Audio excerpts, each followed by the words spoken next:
Bonjour Monsieur Jamel Belhrach. Bonjour. Vous êtes connu pour ne pas avoir la langue dans votre poche quand il s'agit de parler de ressources humaines et d'emploi.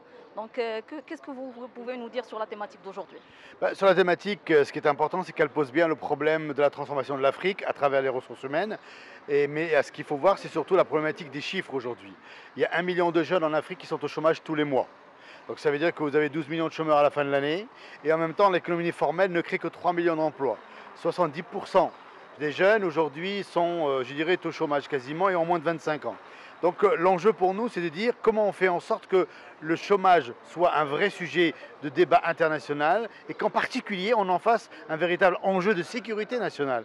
Parce que quand les jeunes n'ont pas de travail, ils ont perte de repères. Donc ça veut dire que les entreprises ont besoin de créer plus de croissance. Créer plus de croissance, il faut que les États créent plus de cadres, plus de facilitation. Et donc en particulier les DRH, puisque nous sommes au sein de l'AGEF aujourd'hui, les DRH ont un rôle important qui sont de relever les défis que l'entreprise auxquels elle doit faire face aujourd'hui, notamment aussi parce qu'il va y avoir aussi des mouvements migratoires, des Africains qui vont venir au Maroc, donc je parle des subsahariens bien évidemment, il faut les intégrer, il faut les accompagner et il faut profiter de la diaspora africaine qui est au Maroc, auquel il faut donner une chance parce que la diversité dans les entreprises marocaines doit voir le jour. Quel rôle pour les acteurs économiques dans cette dynamique, à votre avis?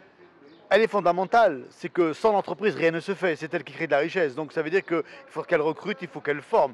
Donc les entreprises ont un rôle clé et stratégique. Sa Majesté a fixé le cap de cette dynamique africaine et on a eu beaucoup de chance. Maintenant, il nous appartient, nous, toutes les parties prenantes, que ce soit les entreprises, que ce soit les syndicats, que ce soit les DRH, on doit jouer le jeu de cette dynamique africaine parce que c'est l'avenir du Maroc qui se passe en Afrique. Il ne faut plus reprocher au gouvernement de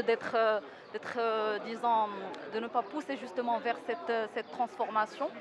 Le gouvernement, on lui demande qu'une seule chose, c'est de créer un cadre qui facilite la vie des entreprises. Juste ça. Après, il laisse les entreprises travailler. Donc si les entreprises ont un cadre d'investissement facilité, si elles ont un cadre législatif facilité, si elles ont un code du travail flexible, si tous ces éléments-là réunis, l'entreprise va faire son travail. Ce qu'elle sait bien faire, c'est entreprendre, investir, prendre des risques et bien évidemment créer de la valeur et de l'emploi.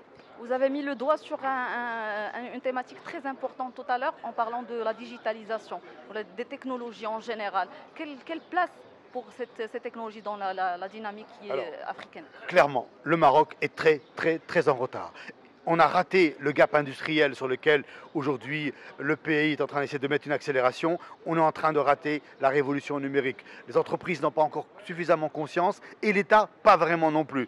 Donc aujourd'hui, il faut absolument qu'on mette des moyens importants, qu'on mette des ressources importantes sur la transformation digitale de l'État lui-même, mais aussi des entreprises.